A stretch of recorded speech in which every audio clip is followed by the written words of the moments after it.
Hi, my name's Ginny Hunneke, and I'm the founder of the Fun Conspiracy. I created this organization about 7 years ago with the idea that I was going to focus on helping people in early recovery from substance abuse deal with the issue of state-dependent behavior and play. There are a lot of people who fall through the cracks and who relapse in early recovery because they don't know how to have fun without drugs and alcohol. But in the process of working on that, I discovered so many amazing things about play that are not common knowledge and often victim to misconceptions that I've become a bit of a play educator and advocate. And lately, it's become incredibly obvious to me that we can all be architects of positive and peaceful social change through embracing play. But first of all, we've got to understand a few things about play that researchers have determined are common among all cultures, and we need to address the misconceptions that I talked about. So this talk is called the ConFUNdrum, and it's an exploration of play's significant but often ignored role in socialization, spiritual and emotional well-being, and in creating inclusivity. So I'm going to talk to us today a little bit about what play is and isn't. I'm going to take a look at what happens when we are play deprived. I'll look at why we play. We actually have a drive to play. And talk a little bit also about brain and health and longevity. And then I have a definition of authentic fun that I'd like to share with you. So let's go ahead and get started. I've got some slides to share with you today. So the first comes in the form of a question. What is the opposite of play? Now, I'm guessing most of you had a knee-jerk reaction and said work. But consider this possibility. The opposite of play is not work, it's depression. Think about that. Well, let's engage some of the unhealthy attitudes we have about play to begin with. Most of us think play is just for kids. Playgrounds, many of the sports activities, creativity, art projects, after school on the playground or on the neighborhood cul-de-sac or hopscotch on the street. Many of us think about that as play. Many of us consider that play is a reward, something that we get to do when we accomplish a specific goal or meet the requirements necessary to finish a process. Many of us, and myself included until about 7 years ago, felt like play was something that I didn't get to do until I completed every item on my to-do list. And again, that idea that we need social lubricants to play, that many of us aren't capable of loosening up and having fun without drugs or alcohol. Of course, it wasn't true when we were children, was it? But the most common perception or misperception about play in our culture in general is that play is a waste of time. So, as a consequence of those misconceptions, we're a culture that has actually become afraid to play. Think about how many Americans don't take vacation time because they're afraid of losing their job or missing a promotion or getting a bonus or even getting a raise. Many people think that if we play, we are not proving ourselves to be valuable contributors, that our work ethic is compromised. Again, that goes back to the idea that play is frivolous, okay? Frankly, mothers in our culture tend to multitask and put everybody else first. And many mothers are afraid that if we take time to nurture ourselves, that we would be considered selfish or self-absorbed, or that we aren't going to be displaying that dutiful sense of motherhood, of multitasking. Again, play as being something that is not important tends to make us put it at the bottom of the heap. So we've talked a lot about what is the opposite of play and the misconceptions of it, but let's address what play really is, okay? And here's the interesting thing. We probably all won't agree about this, but there's a researcher, his name is Stuart Brown, and he founded The Strong, which is a museum that is focusing on the function of play in our culture. He has also done a tremendous job of elevating the importance of play in our culture. And he, in his work, has defined some of the qualities of play. And the first one plays into the title of this presentation, the ConFUNdrum. Play is apparently, and apparently is the operative word here, purposeless. Okay? We don't do play for a specific outcome. We play because we want to. It's voluntary. It's not obligatory. When it starts to become obligatory and we have to do it, it becomes more of an occupation or a job. Play is pleasurable. It is fun.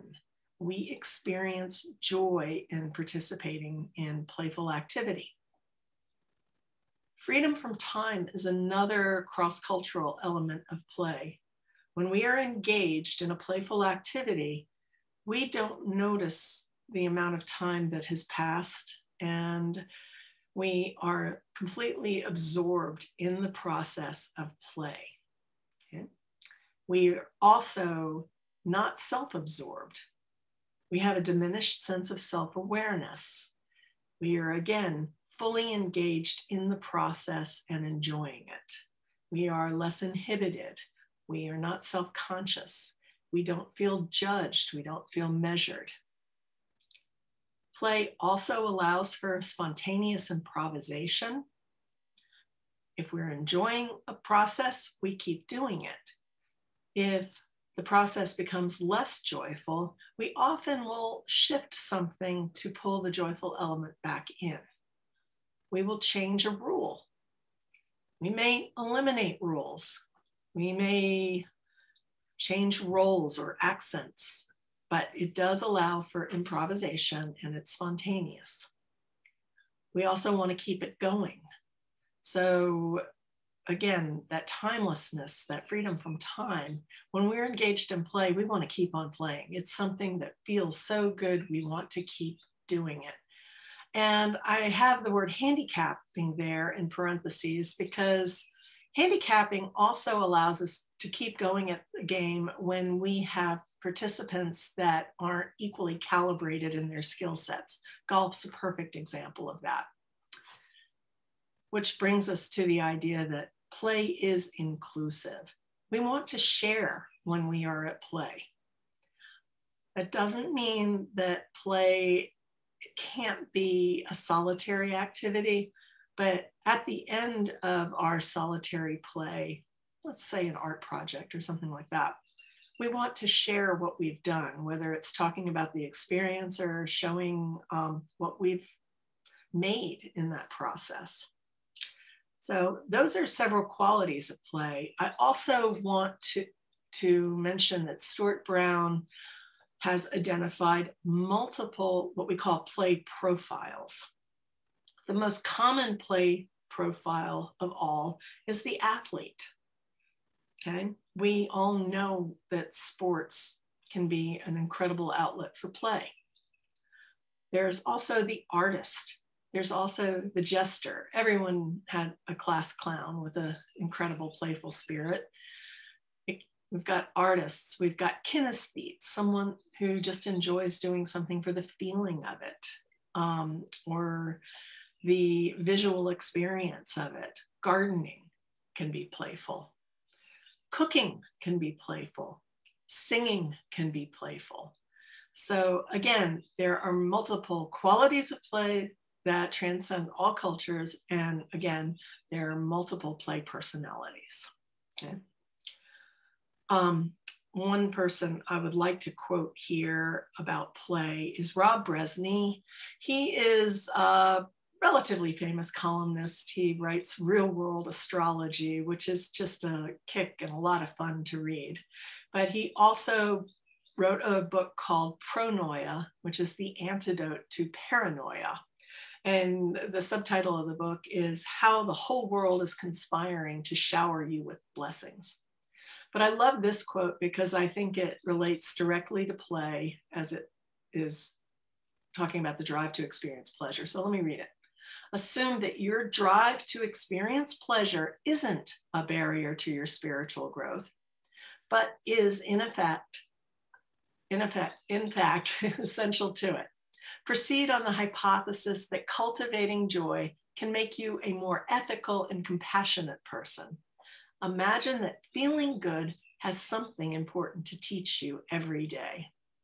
I love this because it speaks to me again that play can be a powerful movement in positive and peaceful social change.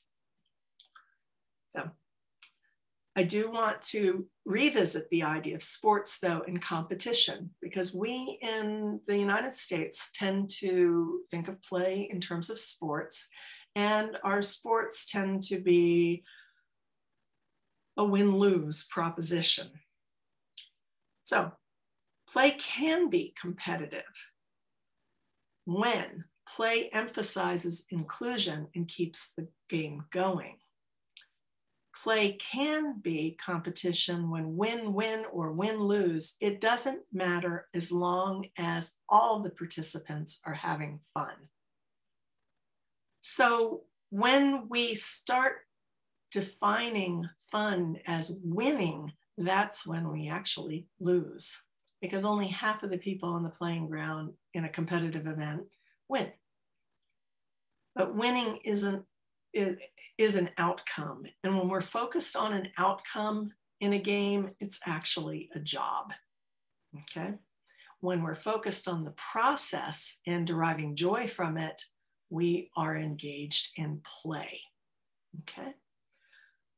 Mihai Csikszentmihalyi is the author of Flow, and maybe you all read that. I think it was published about maybe 10 years ago. It was on the bestseller list.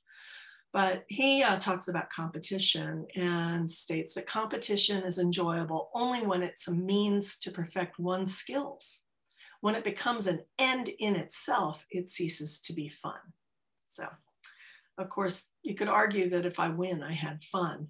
But if that was the only reason you were out there and didn't enjoy the process along the way, I know Stuart Brown would debate you heavily on that. So would I. So let's talk about what happens when we become play deprived.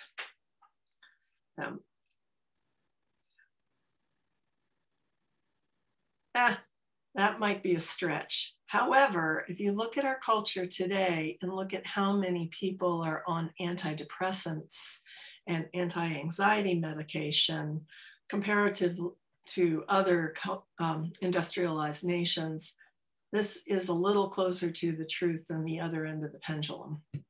So Bridget Schulte wrote a book that I just love, Overwhelmed: How to Work, Love, and Play When No One Has the Time. And again, we take fewer vacations than any other industrialized country in the world. We work more overtime. We take more antidepressants. We take more anti-anxiety medication, and we play a lot less. Some of us consider television play, and it can be, but it's not interactive and it doesn't engage some of the qualities of play. And it doesn't necessarily engage our creativity at all. It seems to be more of a sedative than actual play. So what happens to us? We become basically fixed and rigid, depressed, less resilient. We get sick more often. We're more isolated, less social, emotionally and physically burned out, and unable to thrive or survive. To me, all those things are stress. They're indicators of stress. And wanted to tell you a little bit about Stuart Brown and how he got his start studying play. Stuart Brown was called in by the governor of Texas after the first mass murder in the history of the United States, the Texas Tower Massacre at University of Texas. He was called in by the governor because the governor at that time felt that if we could understand why this man committed these murders, we could prevent them in the future. And God, I admire that gesture and the work that Stuart Brown did. If we embraced it more wholeheartedly and cross-culturally, we might be able to prevent some of the issues that we are seeing on a daily basis now. But Stuart Brown studied more than 6,000 felons. And of the convicted murderers that he interviewed, he noted that 90% of them lacked play in childhood. Now we know that correlation is not causation, but 90% is a pretty strong number. And the idea that lack of play leads to mental illness. Again, we've seen the factors of depression and rigidness and illness. He's not far off. That's where Stuart Brown got started. Another study about play and inclusiveness is the Rat Park study. And some of you may be familiar with that. The study really is focusing on addiction. But Gabor Mate is a researcher in addiction studies, and he often goes to the expression that the opposite of addiction is connection. That when we are connected, we have no reason to fill our dopamine receptors with substances because we're producing the good stuff within and we don't need it from external sources. So that comes back into play from the perspective of inclusion. Inclusion and connection to me are vitally linked. So let me tell you a little bit about the Rat Park study. I'm just in a short way. There were two groups of rats, okay? One group was basically isolated in cages. They weren't allowed to interact with each other, and they were given food and water and cocaine. There was no stimulation, no social activity because they were alone. They were isolated. All of those rats overdosed and killed themselves on cocaine. Every darn one of them. But the rats in the other group that were in cages with other rats and with stimuli to keep their brains engaged, basically we called it Rat Park because they had lots of playful activities to engage in. And they were also given food and water and cocaine. The rats in the enriched environment survived. They all tried the cocaine, but they didn't go back to it. They didn't need it. It filled no niche in their dopamine receptors because their own brains were producing the feel-good chemicals that they would have gotten from the cocaine, and that they, had they been alone and in a boring environment, that would be the only way to get it. So another interesting perspective on play as being necessary to our survival. Speaking of play, I have a squirrel in my window trying to invite me to play. Oh my gosh. Anyway, don't you think it's time?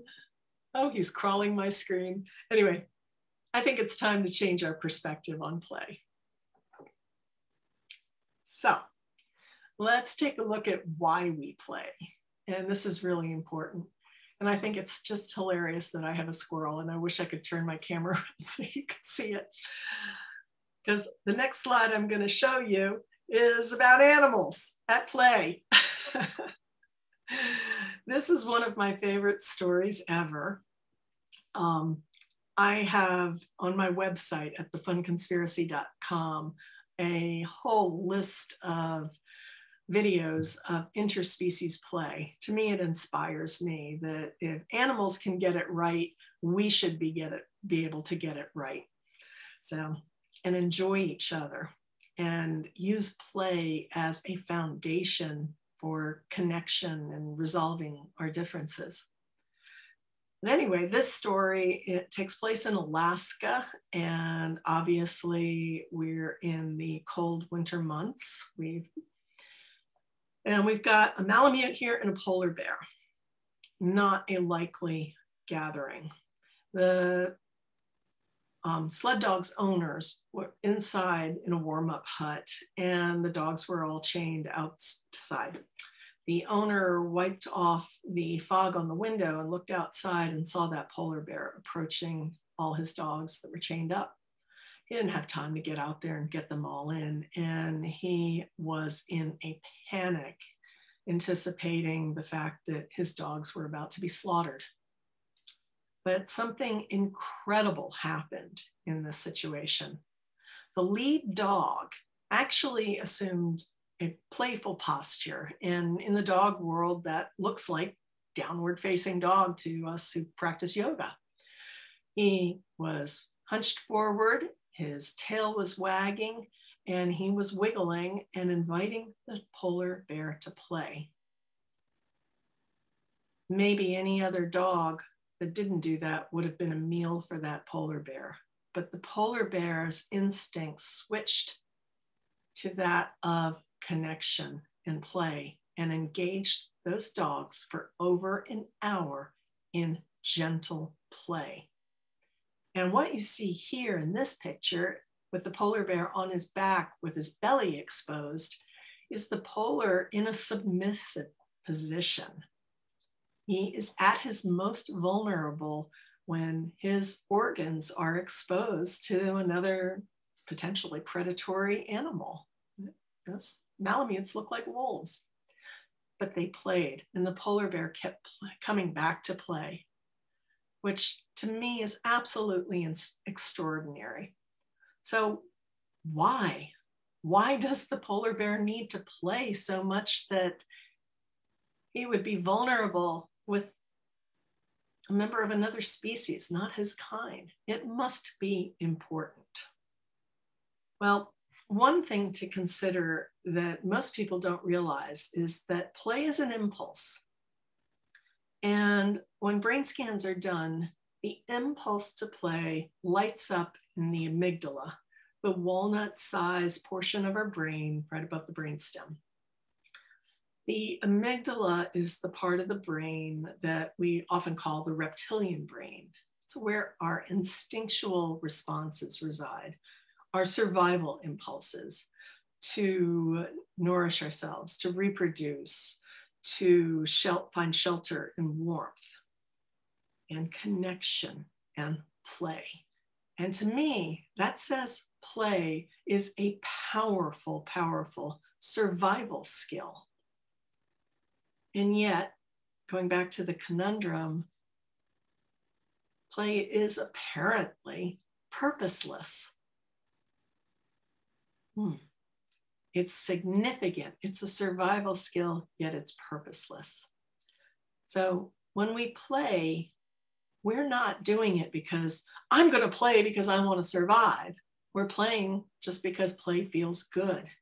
But the benefits of that play are astonishing and far-reaching in ways that most of us haven't explored.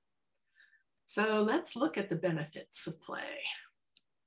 I love pictures of adults at play. We need to be those people out there on that playground. So let's start with the social benefits of play. And let's think of it in the context of children on a playground, okay? And let's go back a little further to the days when our playground time was relatively unsupervised.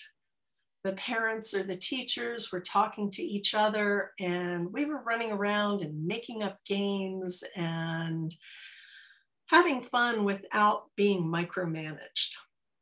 Do you remember those days?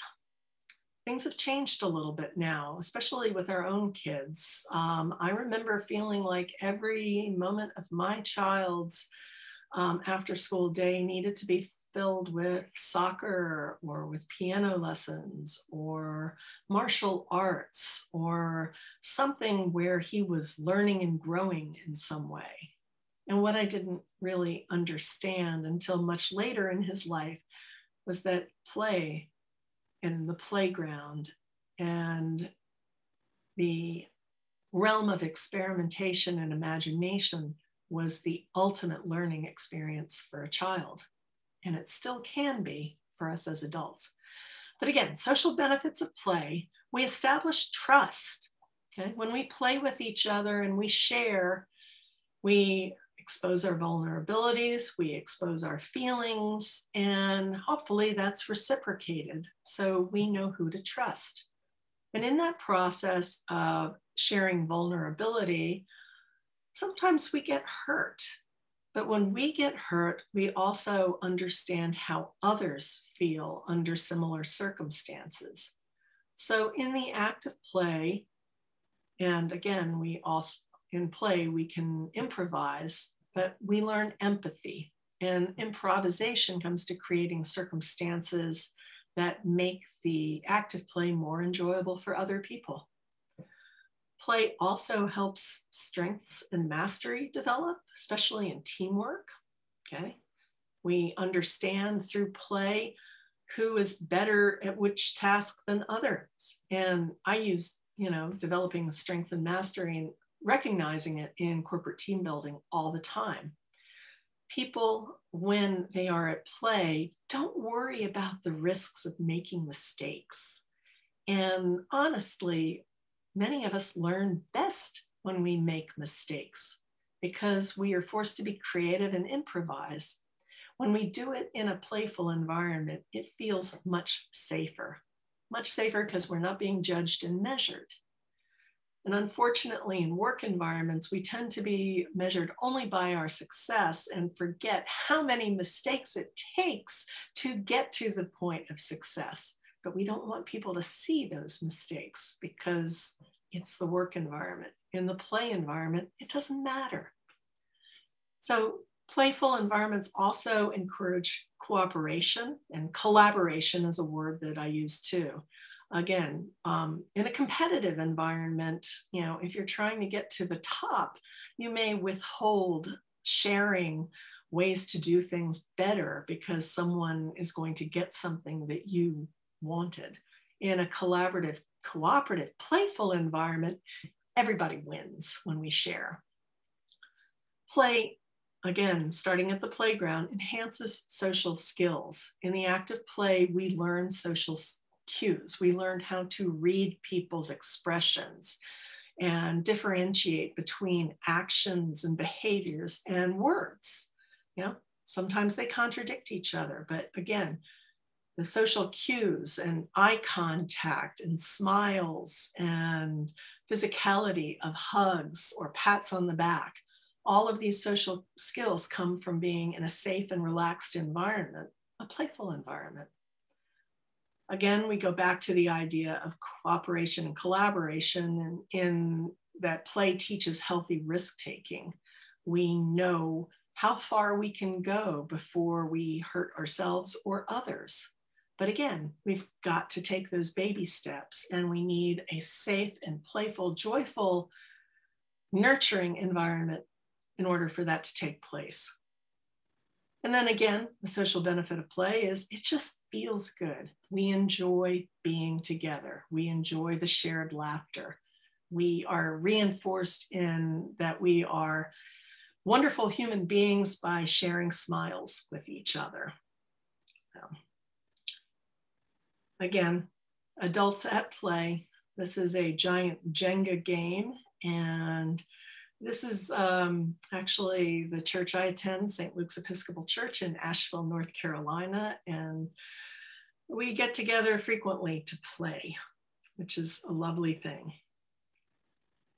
And we learn so much about each other. Famous quote from Plato: "You can discover more about a person in an hour of play than in a year of conversation." Play displays how we respond and how we behave in those responses, which, yeah, action speaks louder than words, doesn't it? And play is a process, and it's action-oriented. Okay. So I'm going to talk a little bit about brain health and play.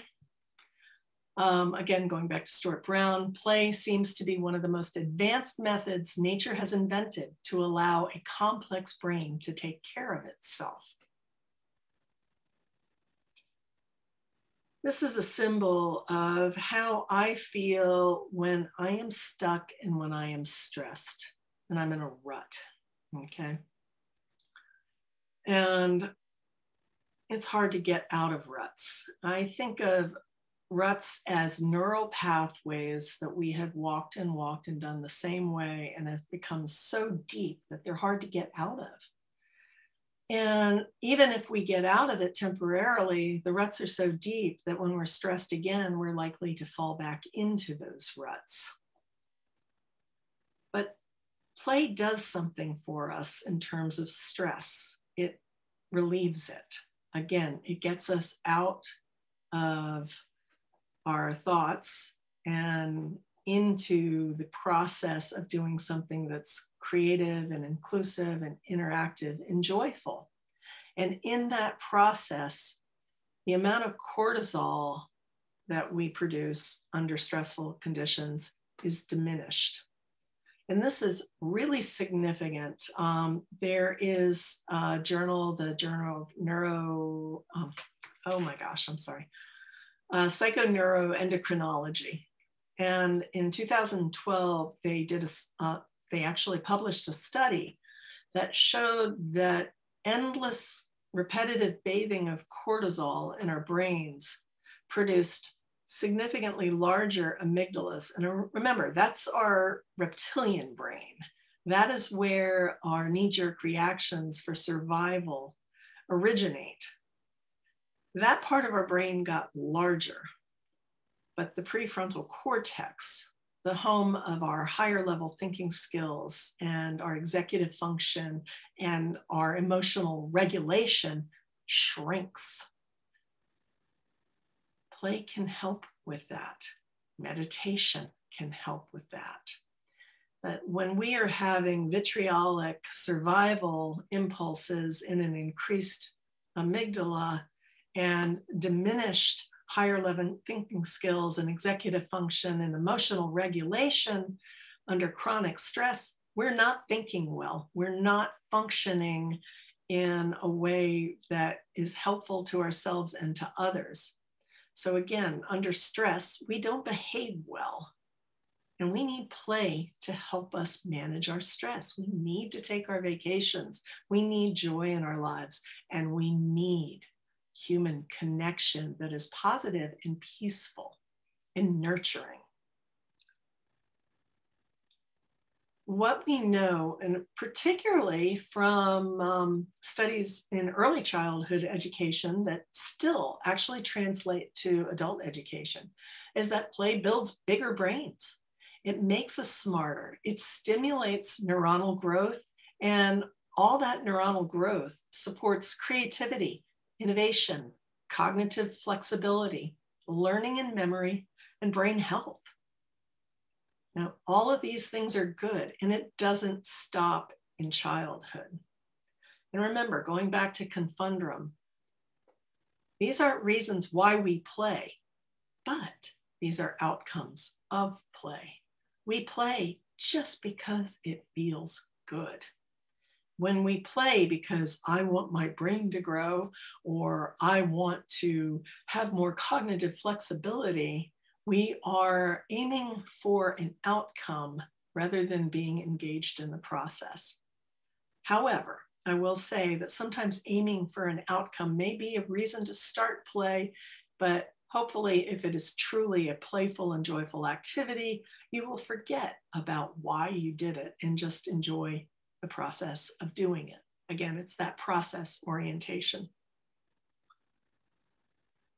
So playful paths that help support neuronal growth and creating new neural nets that get us out of our ruts involve engaging the imagination, exploring new skills, things like cracking a puzzle, doing Sudoku, crossword puzzles, just a novel experiencing, doing something new that you've never done before. All of these things can be playful.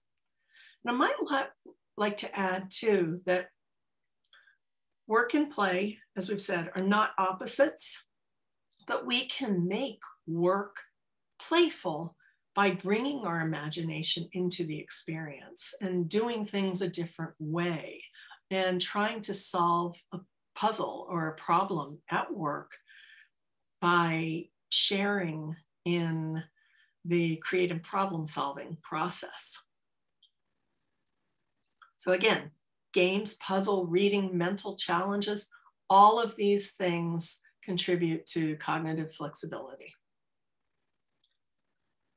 Something else we know from educators studying is that learning acquired through play is retained longer and is more apt to be recalled.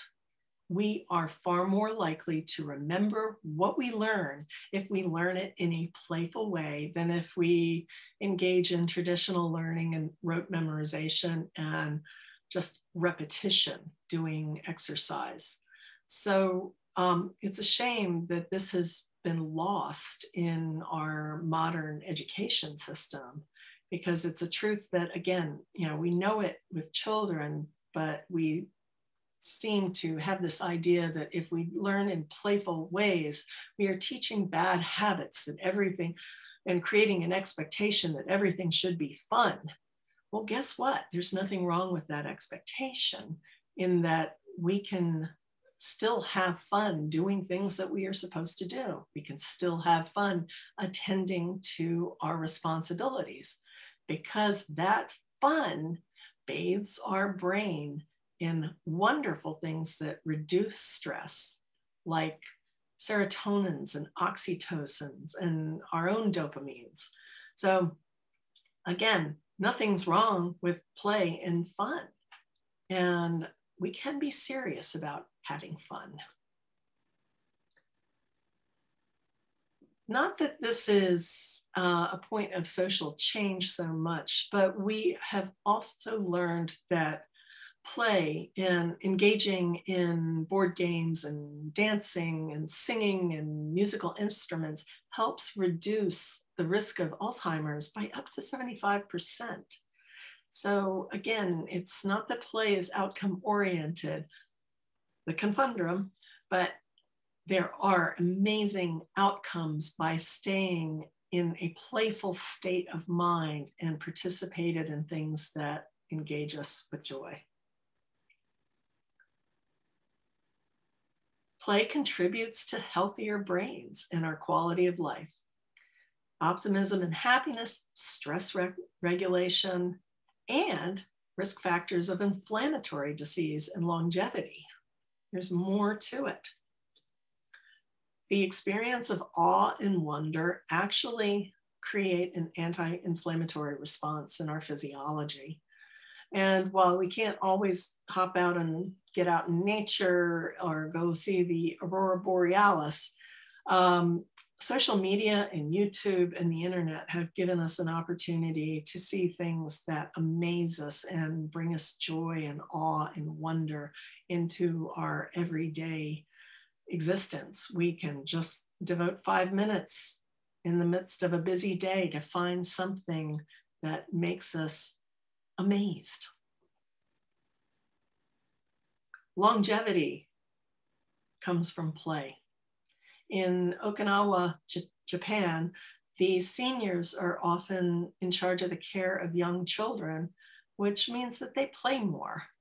And a National Geographic study revealed that engaging childlike playful activities is as important as diet and exercise for fostering the Okinawan longevity.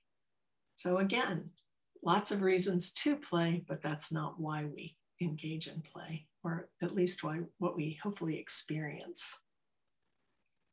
I just thought this was a fun quote by George Bernard Shaw. We don't stop playing because we grow old. We grow old because we stop playing. So, another serious reasons for having some fun. We also know that laughter is the best medicine. It boosts immune response. It improves respiration, elevates pain tolerance, and reduces stress hormones. So another reason to play. I want to expand on this just a little bit more in that laughter that is not at someone's expense is a higher quality laughter in terms of producing the positive neurotransmitters and hormones in our brain. When we're laughing at someone else's expense, not as much, but better than none at all. So I mentioned that I was going to talk about authentic fun, okay? And I segue from that, from the idea of sarcasm and irony and humor at someone else's expense is not of as high of a quality in playful terms. Authentic fun excludes those things. I love comedians and I enjoy the laughter. I'm not saying don't have a good night laughing at Stephen Colbert, but at the same rate, understand that it has its limitations in terms of what play can do for you as an individual. So, authentic fun is when we are fully present and engaged in the moment. We experience awe, wonder, and delight. And again, there's that delight. That is a positive. That is a joyful experience. And we're open to endless possibilities and curious to explore them. We feel free from self-consciousness and external judgments, and we experience our creative and imaginative spirits. I think this also is really important as we look at play in social change, looking at fun as a way to connect without self-consciousness, without external judgments, and sharing in joy as a foundation for growth together and inclusion. I think it's where we need to begin. And in authentic fun, we connect with others in heart space. We have a sense of belonging to something greater than ourselves, which is significant in spiritual terms of knowing that there's something out there that inspires all, that is beyond our locus of control and beyond our own imagination. There's always something bigger and brighter out there. And it's wonderful to connect with others in recognition of that. Roald Dahl, a lovely writer, James and the Giant Peach and Matilda. Some of you may remember that, especially if you've had kids and read to them recently. But I like to think of authentic fun as a form of magic. And he writes, and above all, watch with glittering eyes the whole world around you, because the greatest secrets are always hidden in the most unlikely places. Those who don't believe in magic will never find it. Another great quote, argue for your limitations and they're yours. Kind of the opposite of that. So let's not argue for our limitations, but seek joy in looking forward and defining what we want to share that is expansive and full and rich and juicy. because I do believe that all humans want to experience joy. And Marshall Rosenberg, who wrote Nonviolent Communication, realized that in solving all conflict, we have to find a common denominator of shared experience. And joy is that. And play is the easiest way to connect in joy with each other or to find playful experiences. I've got to say, play is process-oriented and rather than goal-oriented. And going back to the ConFUNdrum of play is that we do it because it feels good. Everything else falls into place as a result. In 12 Steps rooms, we often hear the expression, let go, let God. And I think play is a fantastic place to do just that. Engage in the process and let everything else good that happens as a consequence of play just fall into place. So I hope we can all feel the common denominator of seeking positive and peaceful change in the world through play. And I hope you all have a lively and juicy conversation around this.